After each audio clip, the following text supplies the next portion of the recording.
ہمارا معاشرہ بگڑ اسی لیے رہا ہے کہ ہم بے پردگی کا شکار ہو چکے ہیں۔ غیر مذہب لوگ یہی چاہتے ہیں کہ مسلمان کو دین اسلام سے کمزور کر دیا جائے۔ اس طرح سے ان کو مسلمانوں کو کمزور کیا جا سکتا ہے تو وہ بے پردگی ہے۔ اللہ رب العالمین والصلاة والسلام علی سید الانبیاء والمرسلین، اما بعد فاعوذ باللہ من الشیطان الرجیم، بسم اللہ الرحمن الرحیم۔ الصلاۃ والسلام علیک یا رسول اللہ وعلی آلک واصحابک یا حبیب اللہ، الصلاۃ والسلام علیک یا نبی اللہ وعلی آلک واصحابک یا نور اللہ۔ السلام علیکم ورحمۃ اللہ وبرکاتہ۔ امید کرتا ہوں آپ سب خیریت سے ہوں گے۔ آج جس موضوع پر میں یہ ویڈیو بنا رہا ہوں وہ موضوع ہے پردے کے بارے میں سوال جواب۔ دیکھیے، ہمارا معاشرہ ایک اسلامی معاشرہ ہے اور دین اسلام ہمیں پردے کا حکم دیتا ہے۔ ہم چونکہ اسلامی معاشرے میں رہتے ہیں اور اسلام کے اصولوں پر ہمیں چلنے کا جو حکم دیا گیا ہے اس میں ایک حکم پردے کا حکم ہے۔ امیر اہل سنت دامت برکاتہم العالیہ کی بہت ہی پیاری کتاب پردے کے بارے میں سوال جواب، یہ ایک ایسی کتاب ہے جس میں پردے کے بارے میں بہت سارے احکامات بیان کیے گئے ہیں جو بھی دین اسلام ہمیں سکھاتا ہے، اور اس کتاب کا ہر گھر میں ہونا بے حد ضروری ہے کیونکہ یہ کتاب انتہائی ضروری کتاب ہے۔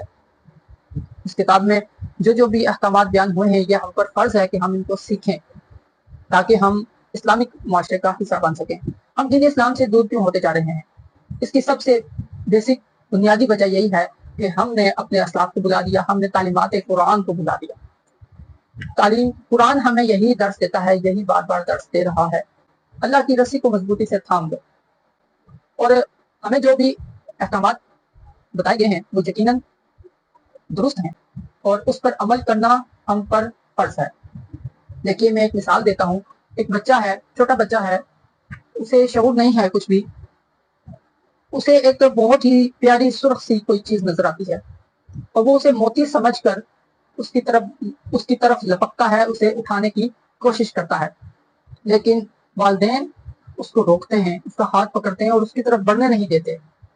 اب بچہ ہے، اسے تو شعور نہیں ہے لیکن اسے پسند آ رہی ہے وہ چیز، اور وہ اس کو حاصل کرنے کے لیے، اس کو پکڑنے کے لیے روکتا ہے، بلکتا ہے کہ مجھے وہ چیز چاہیے، لیکن والدین اسے روکتے ہیں کہ اس کی طرف نہ جاؤ۔ کیوں؟ کیونکہ وہ سرخ سی چیز کوئی موتی نہیں بلکہ کوئلہ ہے جس کو پکڑنے سے بچے کا ہاتھ جل سکتا ہے۔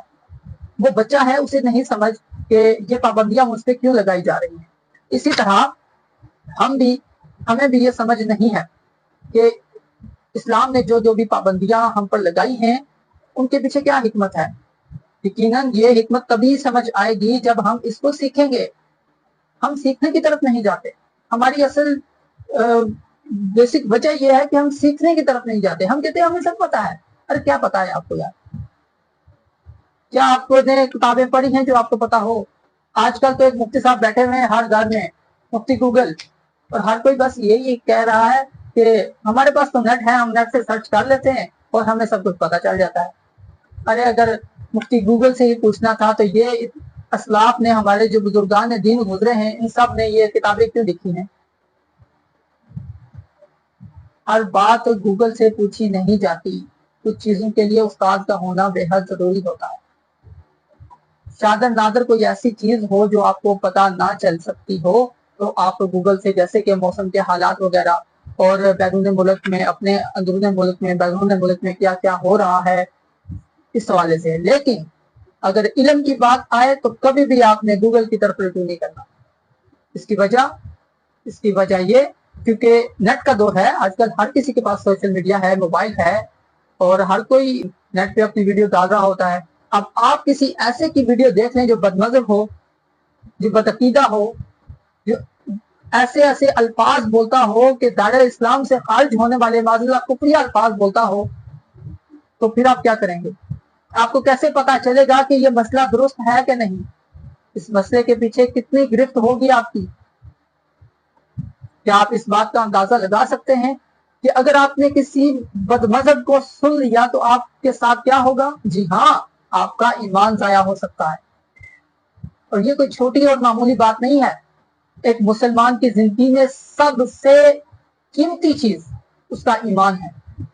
معاذ اللہ اگر کسی بدمذہب کو سن کر آپ اپنا ایمان گوا بیٹھے تو ہمیشہ کے لیے جہنم کے حقدار بنیں گے۔ اس لیے بہتر طریقہ یہ ہے کہ آپ دین اسلام پر چلنے کے لیے